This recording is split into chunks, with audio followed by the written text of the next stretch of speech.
గుడి బాగా డెవలప్ చేయాలని సుందరంగా తీర్చిదిద్దాలనే కోరికను వాళ్ళ ఆకాంక్షను వెలిబుచ్చడం జరిగింది. సరే, ఏదేమైనా వాళ్ళ నుంచి వచ్చిన ఆకాంక్షను గుర్తెరిగి పెద్దలు ఉద్దవరెడ్డి గారికి మద్దతుగా ఉన్న వ్యక్తిగా నేను, మా కుటుంబం కానీ, మా అన్నగారు కానీ, మా బావగారు కానీ, మిగతా అందరూ మేమందరం మొదటి నుంచి కూడా ఆయన మద్దతుదారులుగా ఈ ఊర్లో ముందుకుండి నడిపిస్తూ ఉన్నాం. ఆయనకు విషయం తెలియజేశాం. సార్, అంకాలమ్మ నగర్లో వాళ్ళు గుడి కావాలని అడుగుతున్నారు, మరి ఒక మాట చెప్తాను, మీరు పర్మిషన్ ఇస్తే మన గవర్నమెంట్ వచ్చి మీరు ఎమ్మెల్యే అయిపోయి గవర్నమెంట్ వచ్చినప్పుడు తప్పనిసరి మనం చేయాలా అని నేను ఆయనకు విషయం తెలియజేశాను. ఫస్ట్ సరే వెంకటరామిరెడ్డి తప్పనిసరి చేద్దాం, వాళ్ళకి హామీ ఇచ్చేసి అన్నాడు. ఆయన మాటే నాకు ధైర్యం.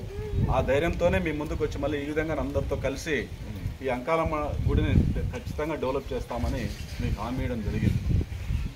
అదృష్టం కొద్దీ పెద్దలు ప్రీతమ శాసనసభ్యులు, తండ్రి సమానులు, గౌరవనీయులు నంద్యాల ఉద్దవరెడ్డి గారు ఎమ్మెల్యే కావడము, మరీ ముఖ్యంగా చంద్రబాబు నాయుడు గారు ముఖ్యమంత్రి కావడం మనకెంతో కలిసి వచ్చిన అంశంగా భావించవచ్చు.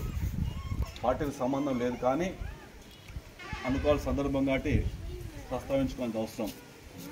విషయాన్ని మళ్ళీ ఆయన తెలియజేసిన, సార్ ఎలక్షన్లో గెలిచినాము, మరి అంకాలమ్మ గుడి కట్టాలా, మరి ఎట్లా అని. సరే వెంకటరామిరెడ్డి, మనం శాంక్షన్ చేస్తాము అని చెప్పి ఇమ్మీడియట్గా అసిస్టెంట్ కమిషనర్ ఫోన్ చేయడం జరిగింది. ఈ విధంగా కావాలయ్యా మాకు గుడి, దాని తగ్గ ఎస్టిమేటర్ రూపొందించమన్నారు.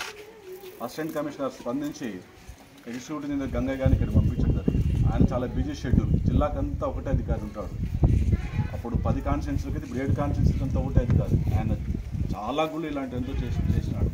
ఆయన సమయం తీసుకున్నాము, హడావుడిగా రావడం జరిగింది. ఆ రోజు అందరికీ తెలియజేయలేకపోయినాం, చాలామంది పెద్దలతో క్షమించాలి. ఆ విషయం పట్ల ముఖ్యంగా కేవలం కాలనీవాసం బట్టి తెలియజేసాం. గంగయ్య గారు రావడం జరిగింది. మొత్తం ప్రతిదీ కొలత కొలుచుకున్నాడు. ఆయన చాలా అనుభవం.